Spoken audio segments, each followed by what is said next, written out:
আজকের ভিডিওতে আমি তোমাদের করাবো ক্লাস 8 গণিত প্রভা বইয়ের কোষে দেখি 3। আগের দিন 3 দাগের অঙ্ক পর্যন্ত করিয়ে দিয়েছিলাম, আজকে 4 দাগের অঙ্ক থেকে করাবো। দেখো 4টা বলেছে যে নিচের ফাঁকা ঘরে বুঝে সংখ্যা লিখি। এগুলো কিন্তু অনেক সহজ সহজ অঙ্ক।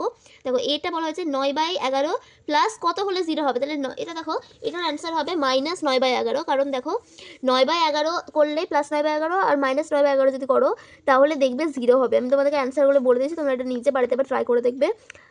আর এখানেও তাই, যেমন এখানে বলে দিচ্ছে -2/21/29, তাহলে এটা হবে +21/29 এর সঙ্গে যদি -21/29 কে যোগ করা হয় তাহলে 0 হবে।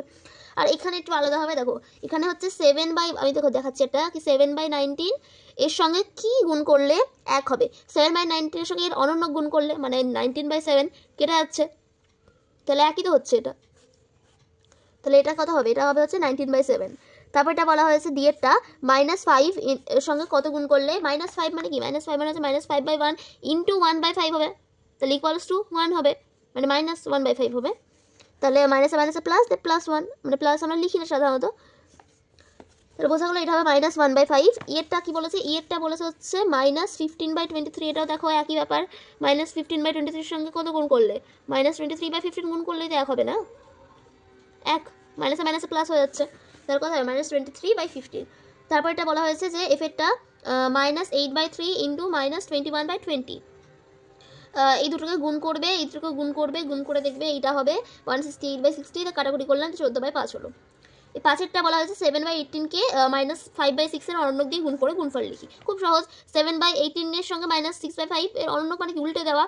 তাহলে আমি গুণ করা দেখাইনি, আমি জাস্ট সরাসরি অ্যান্সার লিখে দিয়েছি। দেখো না, আচ্ছা এখানে -6/5 লিখে দিয়েছি, এখানে 5/6 বলেছিল উল্টে গেল, তাহলে 6/5 হলো। দ্বিগুণ করলাম, দ্বিগুণ করে অ্যান্সারটা কাটাকুটি করার পর শেষমেশ এটাই বেরোলো। তারপরে অঙ্কটা দেখো, এটা কিন্তু এই পর্যন্তই। আর 6টা দেখো, 6টা বলা হয়েছে বিনিময় আর সংযোগ নিয়মের সাহায্যে মান খুঁজতে বলেছে। ফার্স্টের অঙ্কটা বলা হয়েছে যে 5/8 প্লাস -7/15 প্লাস 3/32 প্লাস 11/75। তাহলে সংযোগ মানে কি, এটার সঙ্গে এটাকে, তারপরে এটার সঙ্গে এটাকে, মানে এটার সঙ্গে এটা, এটার সঙ্গে এটা হবে, এভাবে হবে।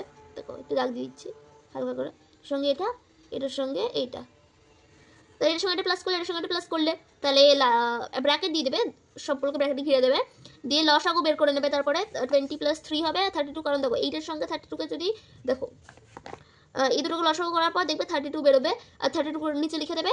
দিয়ে 8-এর সঙ্গে 32কে ফার্স্টে ভাগ করলে 4 হয়, 4-এর সঙ্গে 5 গুণ করলে 20 হয়, আর এটা হচ্ছে 32 এর সঙ্গে 32 করলে 1 হয়, আর 1-এর সঙ্গে 3 গুণ করলে 3 হয়, তাহলে 20 + 3। আর এটা ওইভাবে করবে তোমরা, লসাগু বের করলে 75 হলো, 15-এর সঙ্গে 75 ভাগ করলে কত হয়, ওভাবে গুণ করে দেবে এভাবে।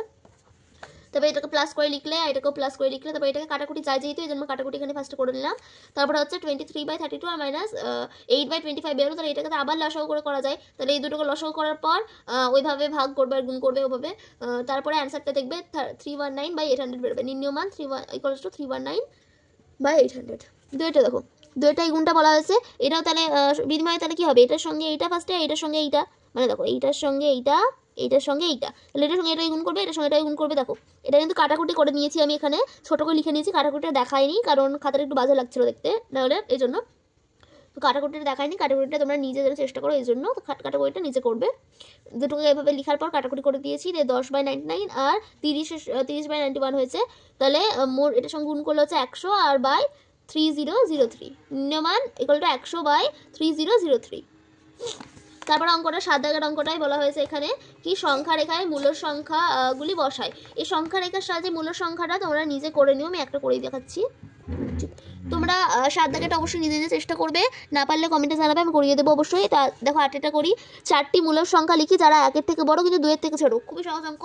দেখো 1-এর থেকে বড় আর 2-এর থেকে ছোট, তাহলে এভাবে পয়েন্ট দিয়ে লিখলেই তো হবে, কারণ দেখো বলেছে 1-এর থেকে বড় হয় কিন্তু 2-এর থেকে ছোট হবে, তাহলে 1.1 হবে, 1.2 হবে, 1.3 হবে, 1.4 হবে, 5 6 এভাবে হবে, তারপরে 1.9 পর্যন্ত হবে, কারণ 1.9 এর পর তো 2.0 আসছে। বা তোমরা ভাগাভাগি করতে পারো, এরকম করতে পারো, 1/2 এভাবে করতে পারো, যেভাবে ইচ্ছা তোমাদের সেভাবে করা যায় অঙ্কগুলো। 9টা দেখো -3/5 ও 1/2 এর মধ্যে 10টি মূলক সংখ্যা খুঁজি।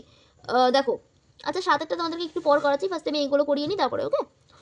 তো এর মধ্যে 10টা মূলক সংখ্যা বলেছে, এখানে তো 4টে বলেছিল, এখানে 10টা বলেছে, বলে ঘাবড়ে যাবে না। -3/5 আর মানে 1/2 আর -3/5 এর লসাগু বের করার পর দেখবে গুণ করে দেবে, কারণ লসাগু তো হবে না। দেখো দেখো ভালো করে দেখো, 5 আর 2টার কি লসাগু হয় না, তাহলে আমরা গুণ করে দেবো, তাহলে 10 হয়। তো 10 হয়, তাহলে আমাদেরকে দুটো হরটাকে সমান করতে হবে, 10 আনতে হবে। তাহলে 5 এর সঙ্গে 2 গুণ করলে 10 হবে, আর উপরেও তাই গুণ করতে হবে, মানে 3 এর সঙ্গে 2 গুণ করলে 6 হয়। আর এখানে মানে 2 এর সঙ্গে কত গুণ করলে 10 হয়, 5 কে, তাহলে এখানে 10, এবার 5/10, তাহলে -3/5 বা -6/10 এবং 1/2 বা 5/10 এর মধ্যে 10টা মূল সংখ্যা হচ্ছে। দেখো 5/-5/10, কারণ 6/10 থেকে তো -6/10 হবে, দেখো তো -6/10 হবে। -6/10 এর থেকে বড় হচ্ছে -5/10, -4/10, -3/10, -2/10, -1/10, তারপরে আসলো 0, তারপরে এবার পজিটিভে আসলো, মানে কি বলবো, পজিটিভ আসলো, তাহলে 1/10, 2/10, 3/10, 4/10 এভাবে করতেই পারি আমরা।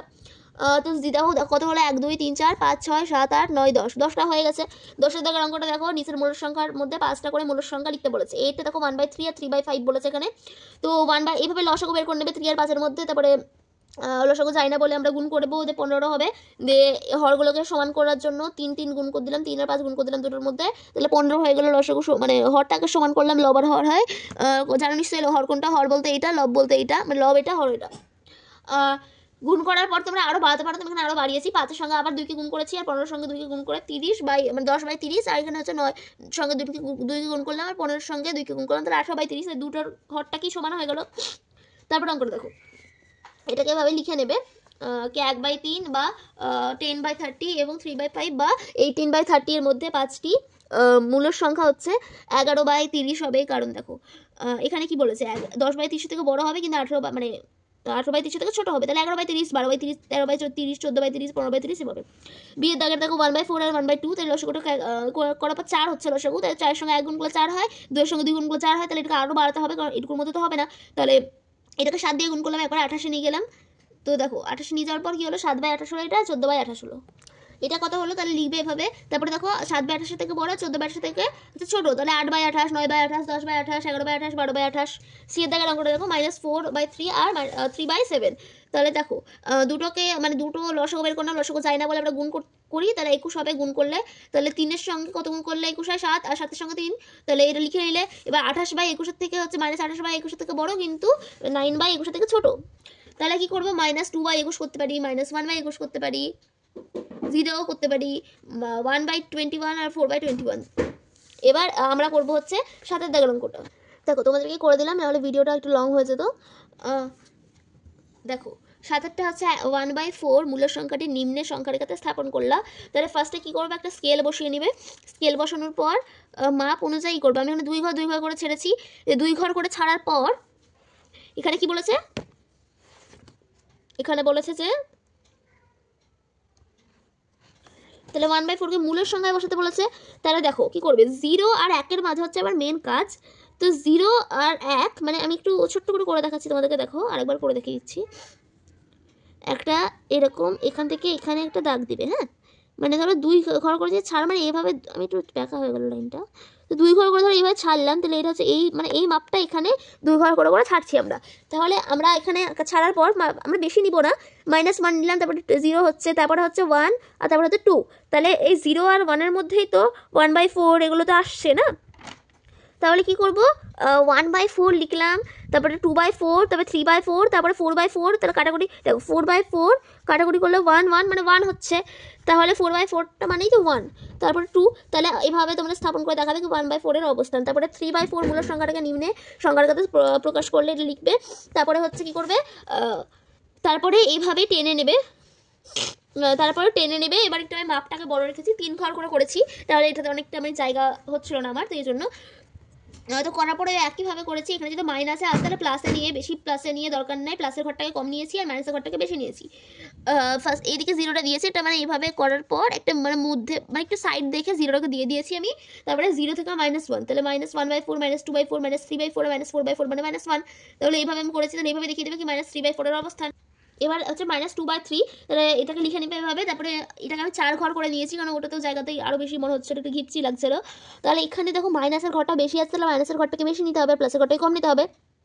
আগের অঙ্কের মতনই করেছি, 0টাকে একটু সাইড করে করেছি, তারপরে এইভাবে করেছি -1/3, 2/3, তারপরে 3/3 মানে তো হচ্ছে 1, তো এই জন্য এইভাবে দেখিয়ে দিয়েছি। 3/3 এটা লিখবে না, হ্যাঁ। তারপরে অঙ্কটা দেখো, তারপরে হচ্ছে 6/5টাকে ভাগ করো, তাহলে হচ্ছে 1/5 হচ্ছে, তাহলে 1 পূর্ণ 1-এর 5, এটাকে 1/1 মোট সংখ্যাটাকে নিম্নের সংখ্যা রেখাতে স্থাপন করলাম, লিখলাম। তারপরে এটাকেও একই দূরত্বে আমরা 4 ঘর করে নিয়েছি। তারপরে প্লাসের ঘরটা এখানে আমাদের বেশি দরকার, তো মাইনাসের ঘরটা মানে এই জিরোটা এই ডান সাইড বাম সাইডের দিক দিয়ে মানে একটু কর্নার সাইডে দিয়ে দিয়েছি জিরোটা, দিয়ে এখানে হচ্ছে +1, তারপর হচ্ছে 1/5 এভাবে লিখেছি, তারপর 2/5 এভাবে লিখে দিয়েছি, এখানে 1/2/5 এভাবে লিখে দিয়েছি। তো তারপর লেখার পর এখানে দেখিয়ে দিলাম যে 1/1/5 এর অবস্থানটা কোথায় ঠিক। এটা কোথায় এইভাবে করেছি, এটাকে দেখে নাও, তোমরা আশা করছি পেরে যাবে।